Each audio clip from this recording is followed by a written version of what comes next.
Hope she's ready. And I'm introducing Lucy. Hi, Lucy. Good evening. Hello. Good evening, everyone. Hope everyone's having a lovely evening. I'm staring out into the sunshine. I know, but what a beautiful evening. I hope everybody, maybe someone's chilling outside with a glass of wine. I think people are creeping in and out as they're like doing bedtimes and dinner time, children and all of those things. So we have like some really good consistent views, and I think we still have people signing up crazily. So we've now got nearly 740 families kind of wanting a link and everything after the event. Anyway, I'm going to hand over to you, Lucy, and disappear. Absolutely. Fabulous. So I'll introduce myself. I have the privilege of following the wonderful Penny. So you've got 2 dietitians for the price of one this evening, and certainly going forward on the course. So my name is Lucy. I am a specialist paediatric dietitian, just like Penny. I have worked a little bit less time than Penny, I think, but I have worked in the allergy arena since I finished university, and I started work as a paediatric dietitian what seems like a very long time ago now. I am known on social media often as the children's dietitian, and really I have 2 big areas that I'm very, very passionate about. The first is obviously food allergy, which is why I'm here. But the second thing I spend a lot of my clinical time doing is children who have feeding difficulties, feeding differences, ARFID, anxiety around food, and I'm actually a feeding therapist as well and work in a fantastic feeding clinic. And what's always very interesting to me is how much there are parallels or crossover between the children that I see in allergy clinic and the children I see in feeding clinic. Namely, I see lots of feeding difficulties in children with allergy or fear around food, or perhaps more extreme fussy eating, for want of a better term. And certainly on the flip side, in feeding clinic, we see lots of children who've had a background of allergies, and that's always very interesting to me too. So I've worked in the NHS for 12 years, and then more recently I have gone fully freelance. So I work in my private clinic. I'm the director of the children's dietitian.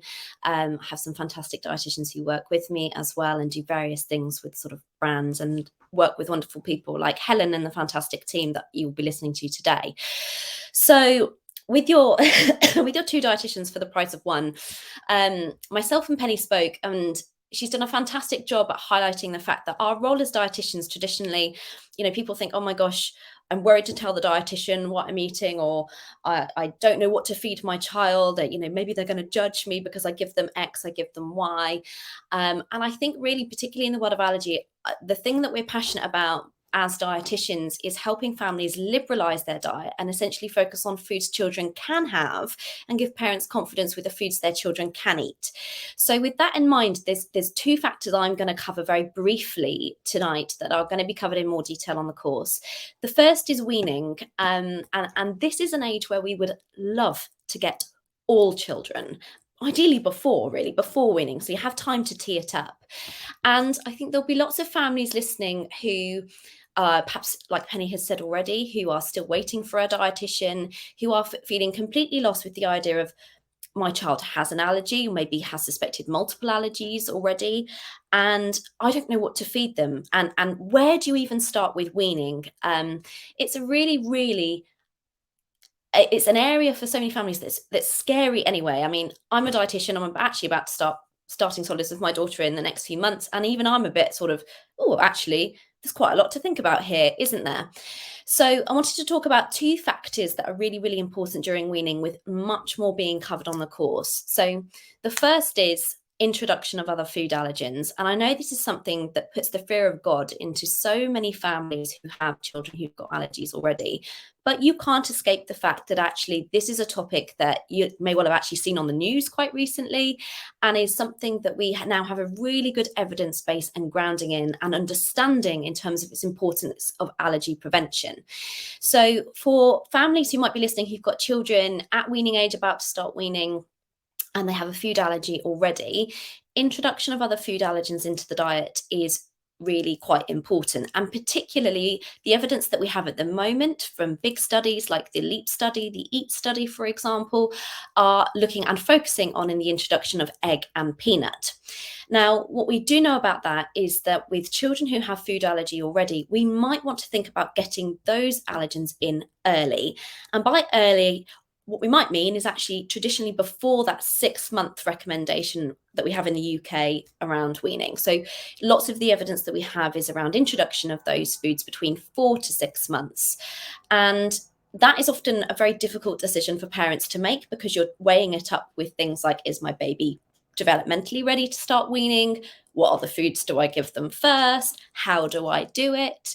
And certainly those are all things that we would expect a dietitian to discuss with families and talk through, so you can make an informed choice.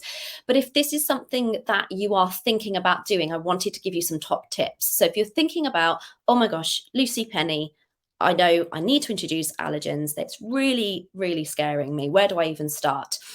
Here are some things that we would be sitting in clinic talking to you about. So one, we would be thinking about the order that we did them in. And like I've alluded to already, in fact, a significant amount of the evidence that we have is around egg and peanut. So we would often be saying, start off with egg introduction and then consider peanut introduction after that. Obviously not like the day after or on the same day. We would be saying, and this is the thing that I often sort of reassure parents with, start really small. There is no need to boil up an egg and slap it down in front of your child and let them get stuck in. You might start with even a quarter or a tip of a teaspoon amount. And again, I have some families who are a little bit more gung-ho, like, yes, Lucy, let's get this in. Let's go with a full quarter of a teaspoon to begin with. And I have others who really do a tip of the teaspoon amount of, for example, a hard-boiled egg that's been sort of mashed or blended down and added to a food your child's had already.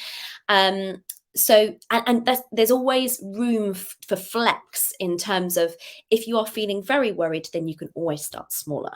So I would say start egg first, followed by peanut, and start with very, very, very small amounts and build that up. And then top tip number 3 is that if you've successfully introduced those foods, so you've got egg in, they've perhaps had a good teaspoon amount a few times, and you're confident that there's no issues there, don't rest on your laurels and go, oh, great, we've done it. Cool, we'll move on now. It's actually really important we then maintain those foods in a child's diet. And that doesn't necessarily have to be every day. But for something like egg, we might be suggesting, half an egg 2 to 3 times a week. And for something like peanuts, we would be thinking about perhaps 2 to 3 teaspoons of peanut butter, good teaspoons of peanut butter, that's loosened, or ground peanuts, for example, again, spread across the week. Some people find it good to put it on a menu plan for babies, particularly if you've got a higher risk baby. But think about ways that you can keep it in. And again, I think this is something we'll be covering on the course, and certainly Penny's alluded to it already.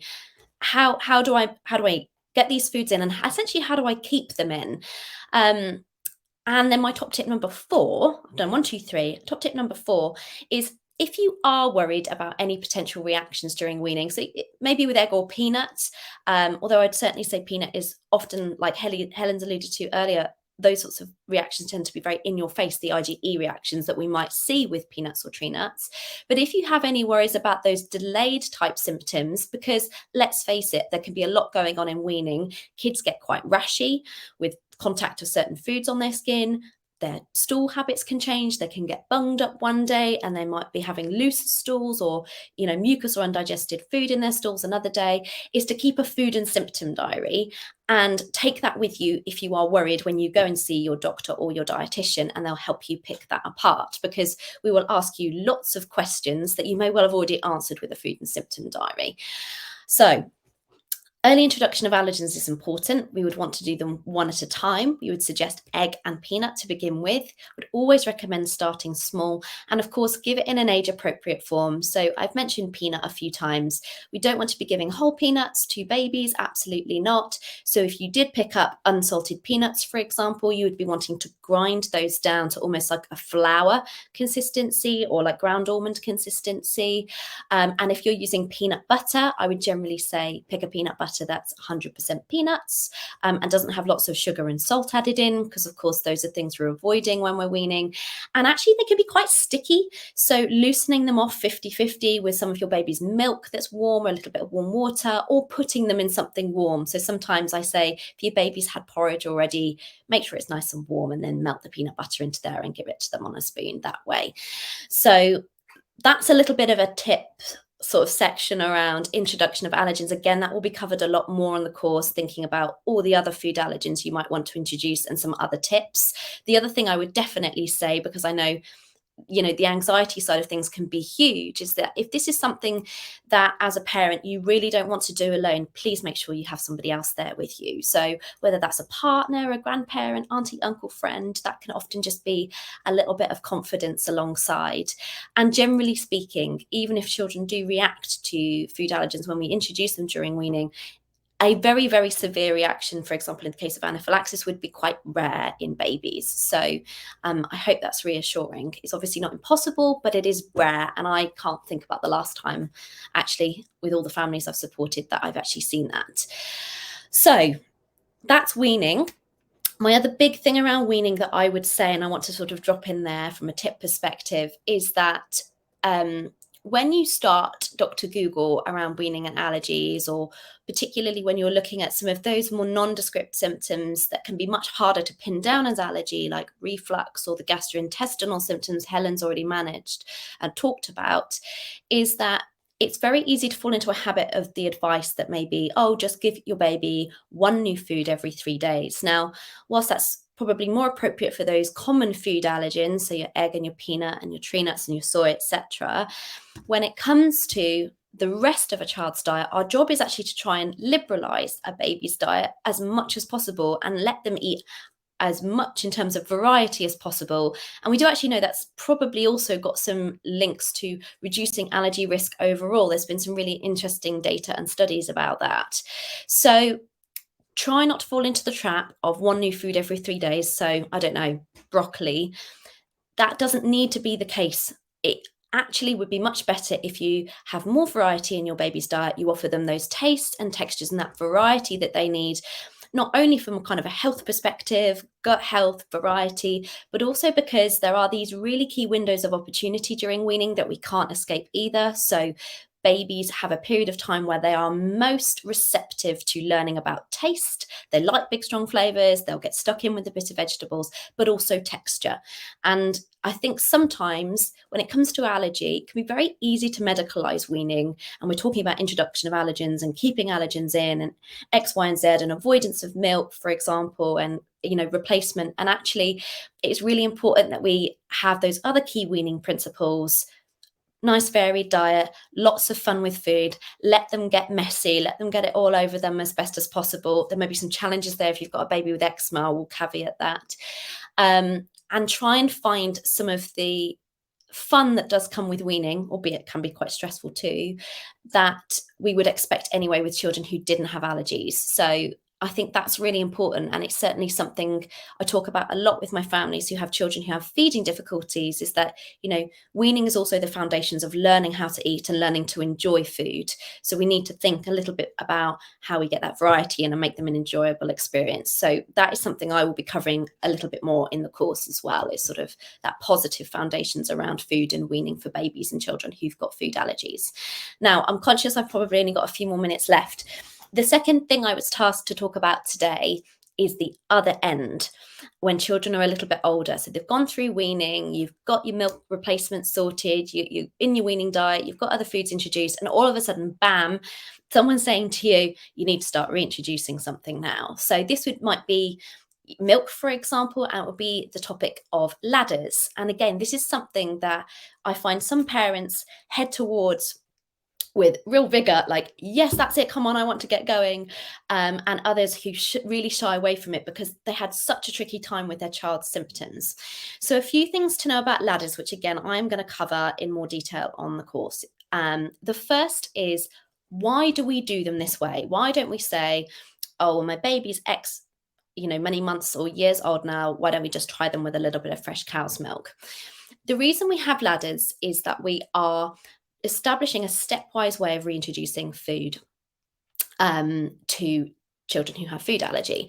And we don't want to give them a big, fat, horrible reaction straight away when we start a ladder. And we want to determine a degree of tolerance. So we are looking essentially at what dose of the allergen are we starting with? And we would always start generally with quite small amounts. So when you look at the start of things like milk ladders, egg ladders, we are starting with very small amounts of that allergic protein. We are also giving it generally in a form that is much less likely to cause an allergic reaction. And particularly with things like milk and egg, as an example, we know factors like heat can change the shape of those proteins and essentially, to put it very, very, very sort of crudely, make it much more difficult for the immune system to recognize it's the protein it doesn't like. So there will actually be lots of children, for example, who'd be able to tolerate baked milk or baked egg, but may, for example, still have symptoms with, more uncooked egg or loosely cooked egg or sort of uncooked milk sort of products, so maybe yogurt and milk.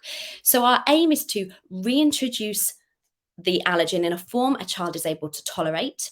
We will do that gradually and systematically. So we are, not giving children reactions repeatedly, ideally, if we can, although some children do react at the lower stages, unfortunately, and we have to sort of decide a time to try again.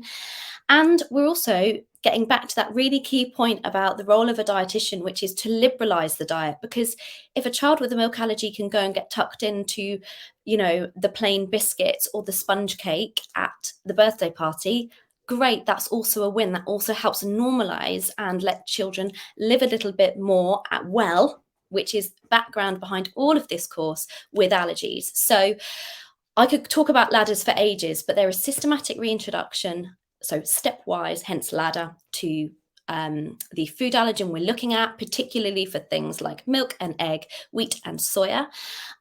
We have a very straightforward way of doing it, but what will be very variable from child to child is how long they perhaps spend on each step, how long they might leave in between reactions. And again, this is the sort of stuff that I'm going to try and cover as much as possible, because I can't provide too much in the way of lots of individualized advice on the course. And things like, what are the shop bought alternatives? What do you do when a child reacts? When do you start again? All of those sorts of things. So yes, I'll wrap it up there. So I'm really excited. The course is going to be wonderful, like such fantastic speakers. Really, I want parents to walk away from a dietetic perspective with your 2-for-1 dietitians, or 1-for-2, or whatever it was. My mum brain's going now, with confidence feeding their children. And what can they have? I'm confident they're getting the right nutrients. I know what to do when we get to the point of reintroduction, and I know what to do when we're weaning, or what to do if we've missed a few of the steps during weaning.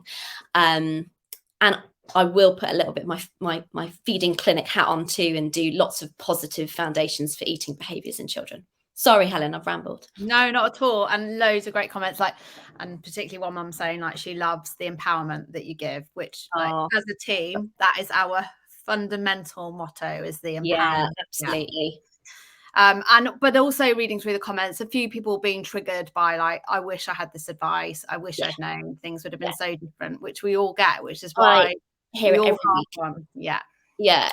There's just not good enough rapid access to people. Like I say, weaning, I want a child way before weaning if I can get it. And it's just tricky. It's so tricky. I've got a couple of questions for you. So let's push it through a show. So Maddie has said her little one has reacted to walnuts with facial swelling. Mm-hmm. Should she introduce other tree nuts? I presume increased risk of allergy to other nuts, but is it then better to introduce them as soon as possible? Will that overcome some of the risk?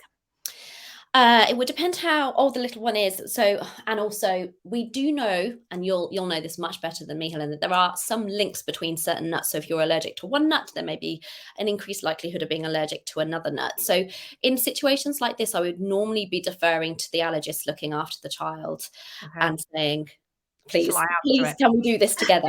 Yeah, please. So yeah, please, my answer would be yes. Can we liberalize? Yeah. So walnut and pecan would be the same nut, so you couldn't eat either of those. Yeah. There's usually about a 25% risk of being allergic to other nuts. Yeah. The evidence around the early introduction is about peanuts. So possibly if your child is over 10 months, there's there's more of a chance, but it's still on the background of not everyone has peanut allergies. Yeah. So I would still say yes, go on and introduce them, do them in the small way that Lucy said. And actually, as allergy clinics now, we are generally saying you can be allergic to just one group. So I've got lots of people with just walnut allergy, just Brazil nut allergy. So I would actually say, do go on and introduce them slowly, carefully.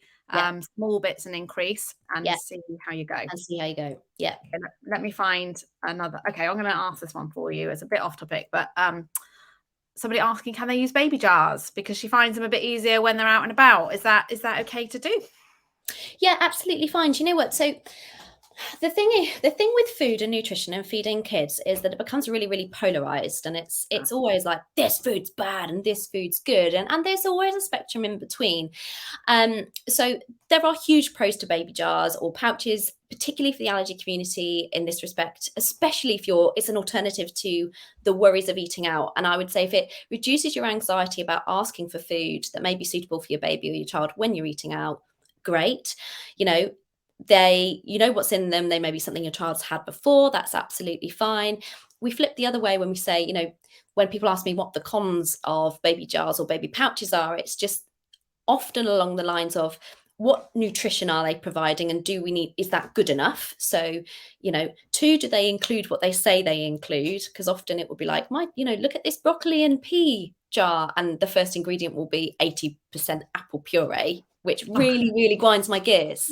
I'm like, no, that's apples. So I would just say, take a look at the ingredients, try and give variety with them. And I don't want to say don't just rely on them, because I know some families really do. But what I would say, particularly through the crucial weaning period, is that some of the tricky issues we have with some of the baby jars and pouches, if children are hugely reliant on them and don't have family foods alongside, is that they don't often offer the variety of taste and texture progression that babies need. So they can all be very smooth, for example, or they may be a funny texture, very smooth with lumps. So I'm going off on one here, but yes, they're fine as an alternative when eating out if that makes you feel happier. Absolutely. Thank you. Yeah, it's all about balance. Yeah, it's all about. I use them sometimes. Yeah, absolutely. On holiday, lazy, so I just threw food that we were eating. Yeah, I've got loads of families that take them on holiday because they're worried about the buffets and things like that. Absolutely, they really have a place. Yeah. Thank you, Lucy. You're very welcome. Thank you so much, Helen. That's all right.